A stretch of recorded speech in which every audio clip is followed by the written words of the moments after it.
Packers on the Rocks fans, welcome back to yet another episode of Packers on the Rocks. Almost 30 days later, still no word on 12, but hey, deadlines do create urgency, as Dave you like to mention.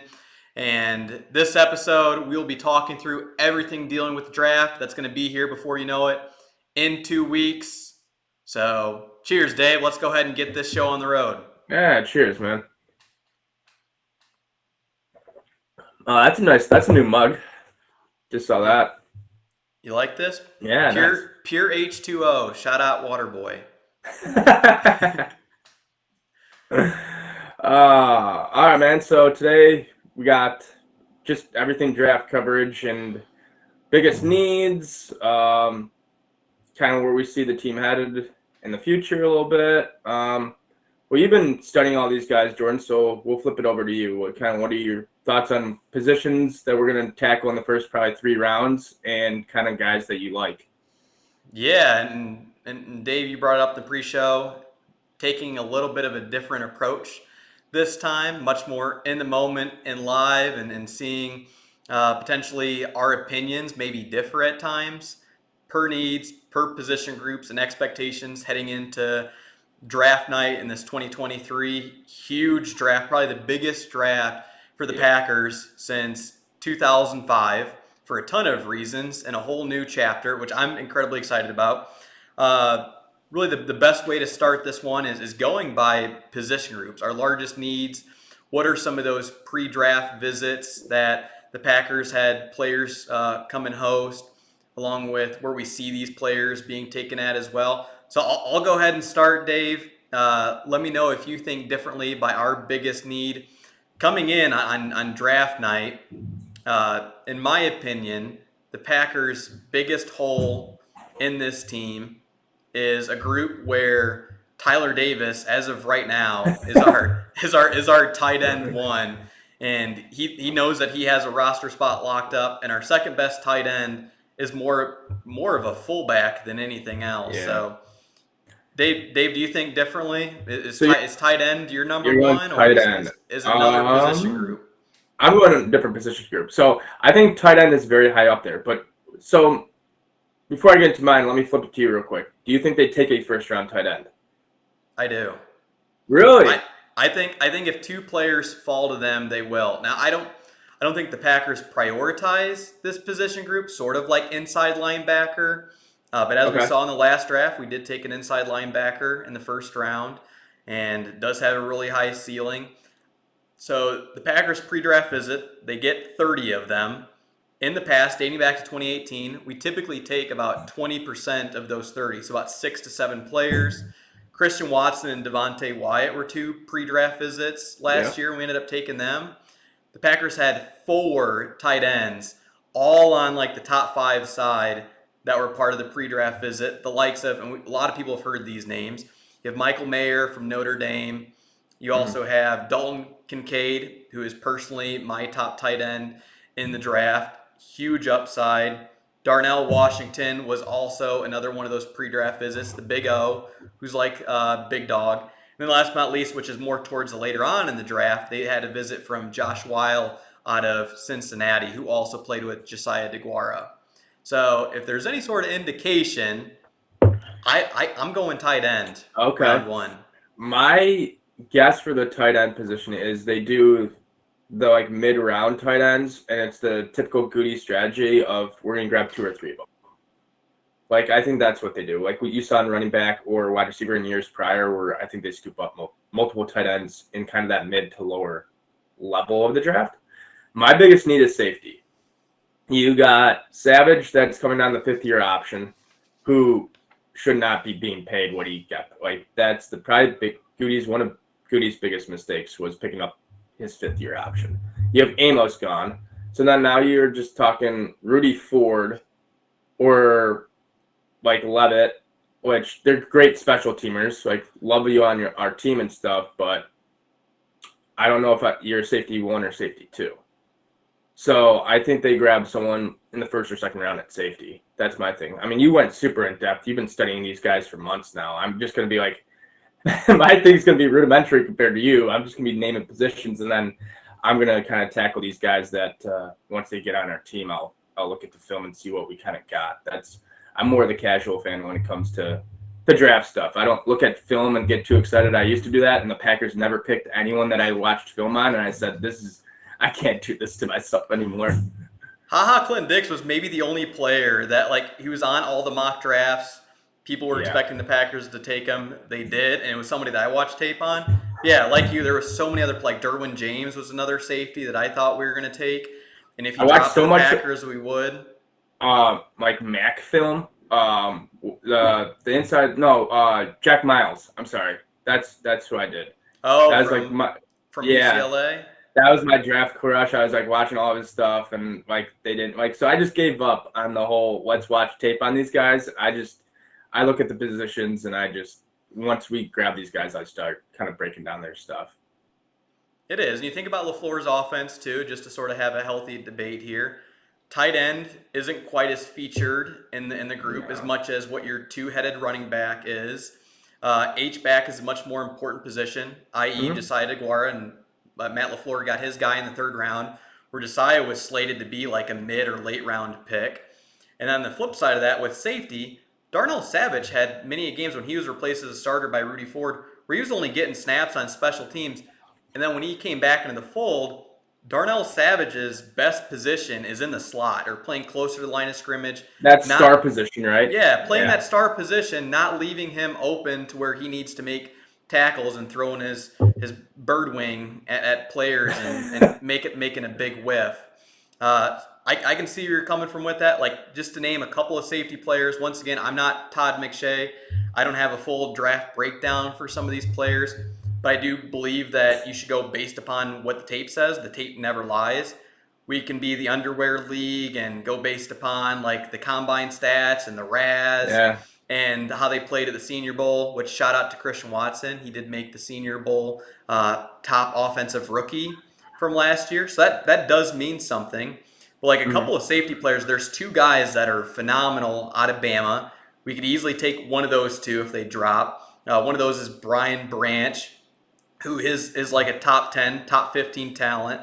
And then his counterpart, Jordan Battle, is just as good as him. My favorite safety in this draft, I know I'm crushing on him really hard, and I'm giving him quite the notoriety too, is Sidney Brown out of Illinois. He looks just like Troy Polamalu. Hair, he moves just like him. He's like a flying missile around the ball. He did have 6 interceptions last season for that Illinois secondary that could potentially have like 3 first or second round picks. He's my guy. We probably won't take him because he'll be gone by the second round, I would think. He's one of my top. And then for like pre-draft visits, the Packers had Jamie Robinson out of Florida State. Go Seminoles, or cinnamon rolls, as Jameis Winston used to put it. He's similar to Savage. He's not a big guy. He's much better slated for the slot, so I don't know if we could end up taking him.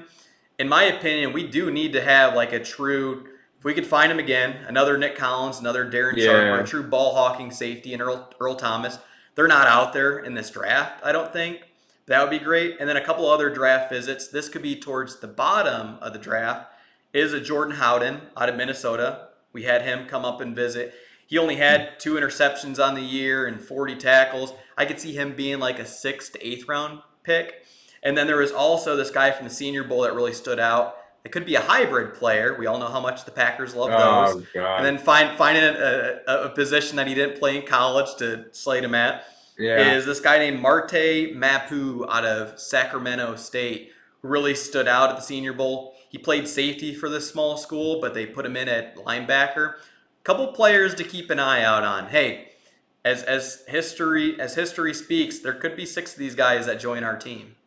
Yeah, I like how in depth you're getting. This is phenomenal work by you. I mean, you did your homework, man. I like for the people that don't want to go your route of doing all the hard work you did. I mean, we're doing it for the people, obviously, but Packers, like you mentioned, RAS score. That's huge with the Packers. They like high RAS scores. So if you just want to do rudimentary homework, look at RAS scores. The higher they are for their position, the Packers like athletes, not necessarily football players. Just how fast you can run, how much you can lift. They like athletes so that they could switch positions and do all that stuff. Draft visits, you've mentioned, is another big indicator for the Packers of who they're going with. The one thing I will say about this draft is we're used to the Packers, like, we want them to draft for need, right? Of just like, hey, we're on the cusp of the Super Bowl. We're missing this one piece. You have to draft this one piece. The Packers have so many friggin' holes this year, like the most we've probably seen in 20 years, that this is a rebuild. Like, this is like, we're looking 3-4 years down the line here. So it's like, I would be happy with basically any position they drafted because you're not looking for them. You're not looking for any, like. BAP to its fullest. It should be. It absolutely should be best player available to the fullest because you're not looking to make a championship run next year or the next probably 2 or 3 years. You're looking for let's get the best football player possible on our team. Like, what does not matter what position it is. And that could be a good transition. Dave, I don't know if you watched David Bakhtiari on Bussin' with the Boys, but he came out and said blatantly that some people expect the Packers may do well, but more often than not, if you're a betting person, we're likely going to suck. So if we're going to suck and he thinks that the Packers have nothing to lose, like in the Rodgers trade, and we hold all the leverage because we can eat his salary, that's a whole different discussion. We're done with the Rodgers talk. But yeah, to your point, best available player, Ted Thompson would be getting out of his grave and doing a cartwheel if he heard us say this, because that's his draft philosophy to the fullest compared to me. Because even if you draft these players, it's not like that's going to get us over the hump to the playoffs or even a divisional round game. Which, speaking of transitions, who's your number 3, Dave? Like, who's your number 3 most urgent need, or even just one that can be leading to best available players? Because we still have to have that in mind. Well, so you went tight end at 1. I went safety at my 1. My number 2, I said offensive line or defensive line, like big men in general. That was my like combination of 2, 3. It was like Bach might be gone next year, so I wouldn't be like first round pick, second round pick, like take a left tackle. You still got guys like Royce Newman and Myers that I'm unsure of. John Rennie Jr. is solid, but then you got Yash at right tackle that might be gone next year. So you're going to need a tackle or two. You're going to need another guard. Kenny absolutely needs help this year. I mean, all you have is Wyatt and Clark. Everyone else left in free agency, basically. So yeah, those are just get a bunch of big men. Like draft like 6 offensive/defensive linemen. A lot of Packers on the Rocks fans, or even just Packer Nation in general, may not be thinking like you're looking at 4-year windows here, and there's about like 4 or 5 players currently on this Packers team that are either about to head into their 30s, they're on the final year of their contract, or we just flat out can't afford these players after this year. That's big. Bakhtiari with that 40 mil cap hit is one of those. Yeah. Here's a question for you, Dave, because my number 3 is defensive line. Like before this episode, like I would have put offensive line. Like I wasn't even really thinking about it. I didn't watch any tape on him because I don't know how you watch tape on offensive linemen, or if there's any tape. If they don't get to if the guy across from them doesn't get to the quarterback, it means they're good. That's literally all I do. If you don't hear about them in the newspaper, that means they're doing a fine job. But I'd have to say number 3, which even this could be number 2. Dave, when's the last time that Kenny Clark had help on the defensive line that wasn't Dean Lowry or Tyler Lancaster? Do you know how far it dates back since Clark has had some help on that defensive front? Mike Daniels days. Which that was my last time. That was your spot on. 2018. Okay. Kenny Clark has been a one-man show operating and eating up 2-3 blocks. We wonder why he goes disappearing for half the season. He's got 3 guys on him. Not everybody can be Aaron Donald and 5% body fat. Defensive tackle is my number 3. Could even be number 2. Get this guy some help. Our run defense has been gashed for so many years, and I don't think Quay Walker. I think he'll learn this skill over time, but last year he got eaten up by blocks left and right and had a tough time getting off. So we need to have a true run stuffer up front, like that can be a true nose. Let Kenny play his natural position of end in the 3-4, and while I believe it's our number two, our pre-draft visits maybe say otherwise for defensive tackle. Could be Okay. leaning towards offensive line. Like speaking of pre-draft visits, we only had one defensive tackle in-house, and that was Jaquelin Roy out of LSU. And it does say in his pre-draft profile, this doesn't help us out very much. He's much better against the pass than the rush. Not what we want to hear. But there is a Uh, guy. There is a I, guy out of Florida State who much better positioned to play nose. He's a big body. He has a really good push, and he's quick off the ball. Keep an eye out for Robert Cooper out of Florida State, a guy to be thinking about. Because yeah, you need to have all these rookies make a huge second-year jump, and Devontae Wyatt and countless others. Devontae Wyatt, up until like the last 2 weeks, only played 10 snaps a game. And TJ Slayton, who knows if he can even be on the field for more than 15 snaps for how big of a dude he is. um, yeah, I mean, but there's times too where the Packers just completely go with guys that are off their radar. They've done it in the past where they're like, we had no idea they're looking at guys like I think it was Jair. No one really saw Jair on the Packers' radar, and that's when Goody made the trade. There's like 3 trades involved to get Jair, and Jair didn't do a visit or anything like that, and they just kind of snuck up and took him. So there are guys that even Kenny Clark, the year we got Kenny, the Packers, no one predicted Kenny going to the Packers, especially because Kenny was like 20 years old. Kenny seems like he's been.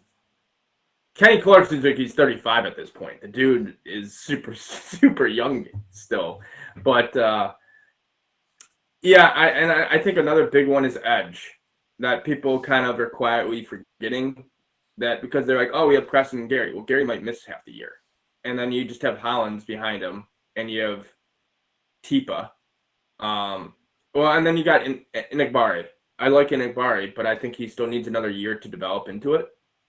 And he's a mid-round pick. Like we got to sort of like just like Romeo Dobbs, and even though he has Devonte Adams like moves, as LaFleur said, temper expectations on these guys. Like Enigbari's ceiling can't be all too high, where we need to expect him to get 8 sacks a season. And I don't. Justin Hollins is a jag in my opinion. I think he's good, especially against the run, but you can't expect him to be like a formidable pass rushing duo when Bain returns, or even I'll with Preston paired with. I'll disagree with you on Inigbari. I think they got a steal on him. I think he had some Hmm. off. I think they got some. He had some off the field issues. He dropped. Everyone's like, "What's wrong with this guy?" I think they got a really good edge rusher in Inigbari. I hope I'm wrong. I really do. But in the long run, they still need to beef up that position. Which Jesus man, we could say this about every position. Like, what's one besides?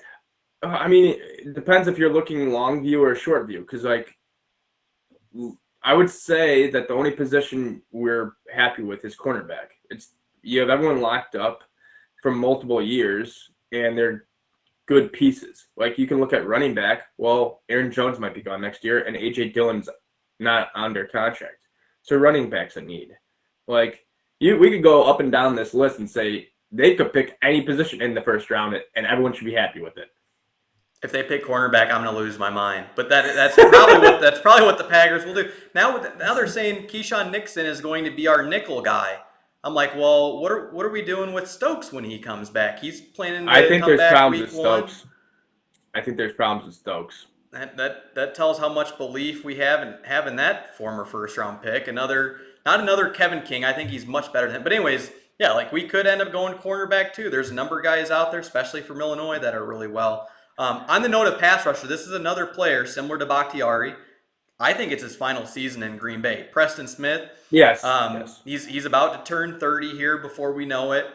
He's had a lot of good seasons for the Packers. I think he's exceeded expectations, especially that first year when paired with Z-Man and the Smith Bros. Going the route of edge rushers. A lot of mock drafts had us taken this guy named Miles Murphy out of Clemson. I think he's a really good second effort type guy where he gets a ton of Okay. his sacks from. I don't really like a ton of his pass rush moves. There are a couple players that I'm really high on. They're big. They would score really high on the RAS.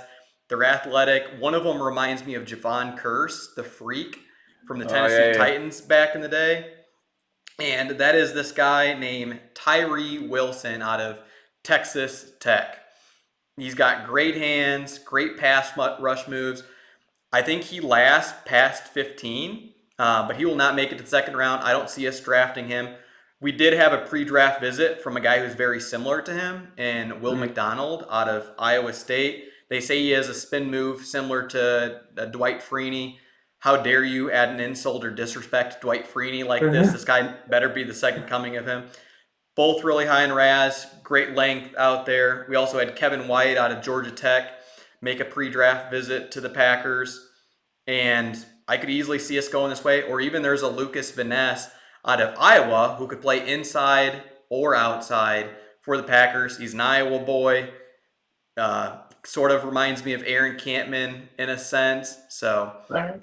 could be a first round pick, but once again, it's another big need for the Packers. And this is what should make it really fun for Packers fans compared to prior years. What? Because generally speaking, the Packers lean defense, right? In their drafts, it's always been defense, defense, defense. What do you see the breakdown this year being? Like, wouldn't it be humorous if Rodgers was gone and you just saw like a blitz of like wide receiver, tight end, running back, and a backup quarterback? Like the Packers just went like 90% of their picks was like offensive line, running back, like just let's reload the offense, which to a certain extent, I can actually see them doing. There's some holes on defense, but I can see them completely overhauling the offensive side of the ball this year. They could. I mean, we know Rodgers isn't picking up the phone according to Brian Gutekunst, so there could be some vengeance involved. I wouldn't. It's not going to happen like this. But what do you know? Aaron Rodgers leaves. He hasn't had a first round wide receiver. We haven't taken one since Javon Walker, and then here the wide receiver out of Ohio State, Jackson Smith in the Big falls to us at 15. He's a prototypical slot receiver. He can also play the X or the Y. I Yeah. could also see us easily picking him if he falls at 15. But a lot of these wide receivers, we only had 2 draft visits by them, and they're both guys that on my board rank at like towards like the 30th spot. They're like Okay. around like the 27th or the 28th best wide receivers in the draft. And shout out to our alma mater, NIU. One of the pre-draft visits is this guy named Cole Tucker at NIU. Similar build to Jordy Nelson. I'm not going to go as far as saying that he reminds me of him, Okay. but it was him and then Dante uh, Yvelon Wicks out of Virginia. I mispronounced his name, but those are the only 2 pre-draft visits, and these are guys that are towards the bottom of the wide receiver pool. Okay. All right. Yeah, even so, would you put wide receiver at your need? What are we on 4 now? Yeah, it's up there. It's my top five. Um, my top five is safety at 1, offensive line or defensive line 2, tight end 3, edge 4, wide receiver 5. And you and That's you feel my and you feel pretty good, or there's just bigger needs to address, and you feel confident about Christian Watson and Romeo Dobbs holding down the fort. We know how much it's talked about that the Packers love a veteran presence in that locker yeah. room with the likes of the Lazard and the Randall Cobb. Like it's always been the wide receiver room. We had Donald for all those years that acted as a veteran presence. Yeah. And then you had Jordy Nelson, the veteran presence, Devontae, so on and so forth. You feel good about those two, and then your guy Samari Torre as WR3. Yeah, it's just like if you look at the whole roster, there's so many picks like like I'm looking at where the Packers are going to take like a position in what round, and I just think first, second, and third round you're not going wide receiver. Like I see them grabbing maybe 2 wide receivers in the 4th through 7th round. So that's why I just wouldn't rank it that high. 'Cause that's just how I process the draft. Like what's your premium positions that you actually need right now? And I think they want Watson to develop still. They want Dobbs to develop. They're going to grab like a veteran for like the veteran minimum just to like coach them through.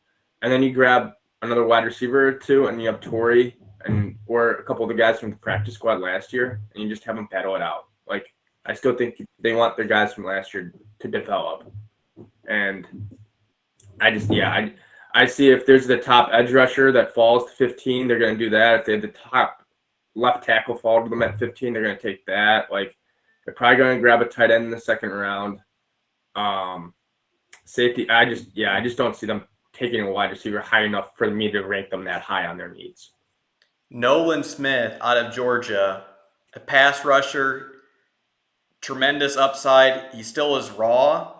If he falls to 15, I think you have to take him. Okay. Huge Raz, and he's a top 10 blue chip type talent that I could easily see the Packers taking at 15.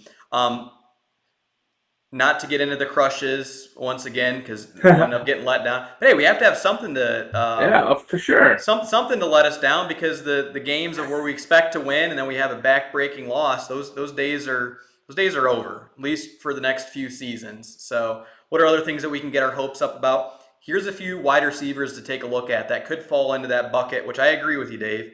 That 4th through 7th pick. One of them that I'm really high on is this guy named Michael Wilson out of Stanford. He's dealt with some injuries over the years, so his production's sort of low. I think he's a better version of Alan Lazard. He's a taller guy. Okay. He has much better speed than Alan Lazard. He can win his one-on-ones and get behind the defense. They also say he's a really good run blocker as well. We know how much the Packers prioritize that. Yeah. Other wide receivers, they fit the mold because they're tall, which we they need to be at least above 6 foot unless you're Amari Rodgers in the 3rd round, which we go against the grain for that round each and every time in Raz. These other guys are like A.T. Perry out of Wake Forest. He has had he's dealt with the drops over the years, so i.e. Geronimo Allison, but a ton of upside there. Xavier Hutchinson out of Iowa State, just like Lazard, he's numbered very similar build to him. Can be your X or can be your Y. These are outside guys. And then also Jonathan Mingo out of Ole Miss. He reminds me of like a poor A.J. Brown. These guys are all very, physical in nature. They got great hands. I mean, besides AT, they're very sure-handed. They can track the ball really well down the field. You could potentially bump Romeo into the slot because he's always so good off the ball and creating separation. Those are just a few guys that most likely won't draft him, but sort of keep in your hip pocket there as a Packers fan. Oh, man. What do we got? What else do we got coming up, man? Like, in the future here. What else are we hitting on? Running backs. That's about this whole entire team has every position group has a need. You could look at it from any way that you have players that are starters that can be on their year out or they're getting older. Aaron Jones, which he was on that Packers tailgate tour, he's turning into a Donald Driver. That he can be that next sort of fan favorite. He loves the Packers and the players. He's incredibly loyal to the organization. He said he's taken a pay cut, but he's now the 2nd highest paid running back in the whole entire NFL at $11 million. You have to think that sooner or later this guy's body will start to break down with the size that he's at. Brian Gutekunst didn't expect for Aaron Jones to last as long as he is now in year 7, but this could definitely be his last year in the green and gold. A.J. Dillon, his year 3 was a step back, and he was thinking too much. He was getting into dad mode, and he had distractions going on or whatever. And I think he was a little bit heavier than what he should have been. But running back, I put that at number 7, but that's up for debate. You could put that in the top 5 too. Basically, what we're getting at here is there should be no need to be frustrated or angry at any pick the Packers make this year. You guys should just have some beers or a glass of bourbon or whatever you want. And Dave, that's not how we act as Packer fans. You should just clap at every single pick. That's not in our I know that's not in our DNA as Packer fans. You really in years past, I would say we would draft a bunch of positions and then just certain positions just wouldn't hit, right? Like we'd hit at different positions, but it's like, man, we really need this pick to hit because it's at this position and this position's always been a weakness. Going into this year, it should just be like, let's just get as many guys that can hit as possible. Like this is probably going to be of like a 4-win team, 5-win team if you're maxed out. I just see a lot of bumps in the road and just a lot of just a lot of stuff that you just don't have guys that could carry this team. Like you don't have enough superstar power to carry this team right now, or enough depth at positions to carry this team. Like whatever you want to look at right now, there's just not enough talent right now, or there's just too old of talent, or too much cap problems going on, where you can't really go after anyone to turn the team over. I've never been more excited for 4 or 5 wins, Dave. There's gonna I'm be gonna be there could be people so running. relaxed. There can be people running wide open in the secondary, and we're like, whose man is that? There's going to be the Brett Favre, we spent the last 15 seasons with a guy who throws like how many touchdowns for every single interception? He threw like I 100 think to it's five four. interceptions. Like we're going to have like three Yeah, or four interceptions a game. We're going to turn the ball over a lot on offense. So there's just gonna get be used to it. a lot of false starts, a lot of maybe a few like the ball gets snapped, the quarterback's not even looking. Like I don't know what we're gonna expect, man. I love it. All right, so Dave, question for yourself then. Let's talk about running backs then. Just All touch right. upon it, and then there's maybe one last position group that we also need to take a look at because Mm. there's a big need on it for the backup position. Were you drafting a running back at? And are you drafting like a true every down back, or are you thinking that AJ Dillon's going to get a second contract and we need to complement him? That can be sort of a thunder and lightning. All right, I'll call my shot here. I'm gonna go. I want to say I'm stuck between fifth and sixth round. I'm gonna say fifth round running back. That's where we're taking him, and it's gonna be like a elusive like back like Jones, like from some small school. That's where I'm going. Small school running back, like Aaron Jones prototype. So your guy is in the fifth round of the 2003 NFL Draft. The Packers select Keaton Mitchell, running back, ECU. I'll go nuts if Most that is people the actual probably need pick. to Google, like myself, what ECU stands for. Eastern Carolina University. He fits that mold to the T, Dave. This guy is he's a home run threat. He's a smaller sort of, I think, third down back. He could potentially withstand the punishment. He would be a great complement to AJ Dillon. And Jones was we had him for the pre-draft visit too. Jones was fifth round or was he sixth round? He was right around there. They took him and Jamal back to back, right? That Yeah, was when we went on yeah. a string of running backs, and that third guy that didn't pan out. That I would really have to think about what his name is. Dexter Williams. Yep, that was another one. No, that was it. Was those were the three guys I He was thought. part of that draft. There was Yeah, another big it back too was that we no, maybe took a year it was before. Myers or Mayers or Meyer or something. I it's on the tip of my Someone, tongue now. we'll leave this up to the fans. If you're watching up until 30 minutes in, please do correct us on who this third running back was. I want to lean towards Dexter, but there's another guy. Anyways, No, it so wasn't for Dexter. It was someone else. Right. he was You're right. from a small school. So Keaton Right. Mitchell is a pre-draft visit. Two other guys they had, which three in total for pre-draft visits. I get it. Like Jair didn't even talk to the Packers, I don't think, very much before he was picked. But No. Lou Nichols out of Central Michigan, every down back, he's like a smaller Eddie Lacy, big lower body, not great hands. Even though Eddie Lacy said that he has hands like a Randy Moss, was part of the Packers tailgate tour. I love that we brought him back in the green and gold to some capacity because we do need to celebrate these players, and the Packers have some of the best Yep. alumni out there that we recognize. So Lou Nichols, the third out of Central Michigan, and then Evan Hull out of Northwestern. I don't like him that much unless he is going to be like a Toby Gerhart from Stanford. This is a white running back, Dave. I'm sorry, but to me that position's extinct unless you're CMC, and I'm not taking him.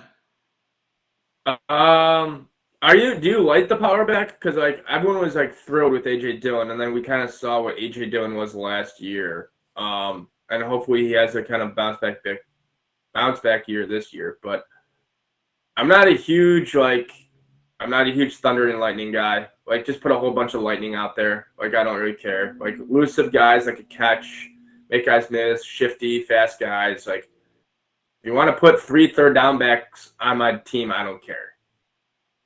On the other hand, the only thing that really gets me out of my We chair, don't use besides them.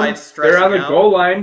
They're I on love the your. I know, and you're still handing off to Aaron Judge. He does have a notes for the end zone. I love your cold weather backs. When it turns okay. November and December, and like we saw that game when A.J. Dillon's a rookie against the Titans. Those are my favorite, and that gets me pumped to watch those guys knocking over the safety for the Rams like a couple seasons ago. Quadzilla did. There is a guy in Sean Tucker out of Syracuse who is that sort of power back. He's like a Ray Rice from the You got Ravens back in you the got any day. Brandon? You got any Brandon Jacobs into this draft? There's no Brandon Jacobs. That Charles Okay. Woodson would have to try to go head and head against, and think twice. And what had him leading is like maybe I need to switch to a safety and make some more Yeah. business decisions. So there's him, and then there's this guy out of Texas, which is Bijan Robinson's backup. His name is Roshan Johnson out of Texas. He breaks a ton of tackles. He could be your every down back. And another one out of Pittsburgh as well that I'll mispronounce his name that I could see being like a Ryan Grant. So maybe you don't go the bulldozer backs because we don't always use them on the short yardage line like we No. used to. But personally, I love them because it gets me really excited to watch these guys when the weather does turn. All right, I'll make a call to Goody. Draft a cold weather back so it could get Jordan excited. That's the only reason you need to draft him. If you don't plan on bringing AJ back, I'm not jumping off his bandwagon. I'm still a AJ Dillon guy through and through. I think he's going to look to go to after next year. He's going to look to start somewhere. That's where he's going to go. He's going to be like Even though working the, at the RB market, people aren't gonna pay these guys more than 10 million a year. I even I think was like this, eight's gonna be a cap. actually disappointed we didn't bring Jamal back, but that's another. He's now on his third team. Yep. Yep. All right, man. And the last thing that everyone's going to look out for, we're gonna draft a quarterback. It's not going to be very high. It's going to be a backup because we can't even afford to bring in a veteran backup for the team. So we're going to draft one.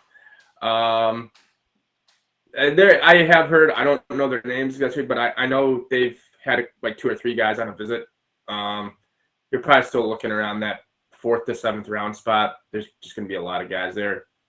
Actually, I wouldn't be surprised if the Packers traded out of the 3rd round. Just stock up. Just stock up those 5th, 6th round picks. You know, might be something to look at too. Just I sure hope that's a conversation inside the walls of 1265. I don't want to move up in the draft this year. I want to move back.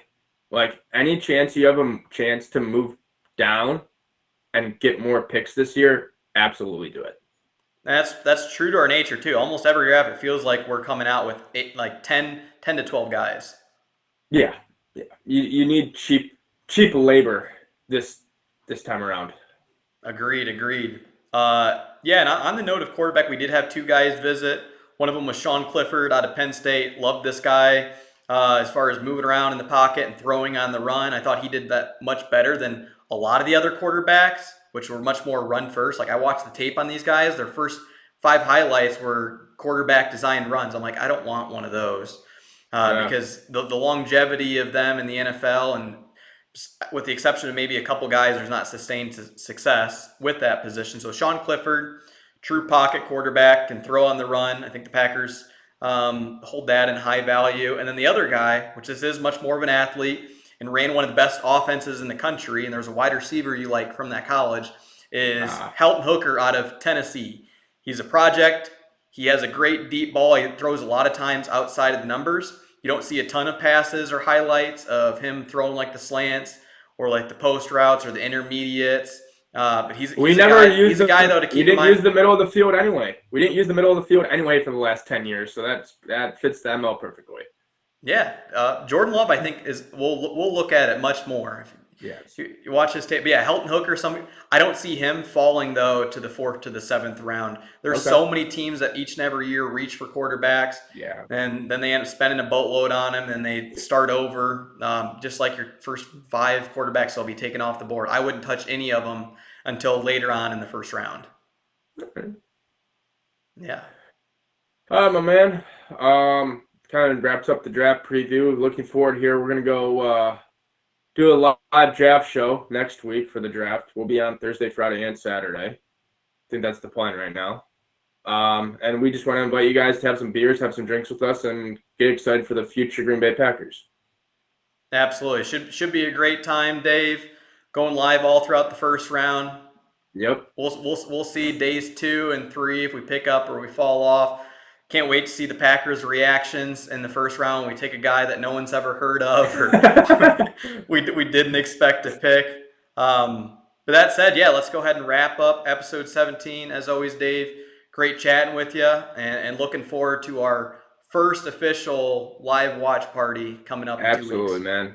Yes, finally get excited for next year. Do all that, man. This has just been a ton of fun, and to do this live is going to be a boatload of fun to see our reactions and just crack jokes and But there really should be nothing to stress about because I mean, we're not going anywhere for a while.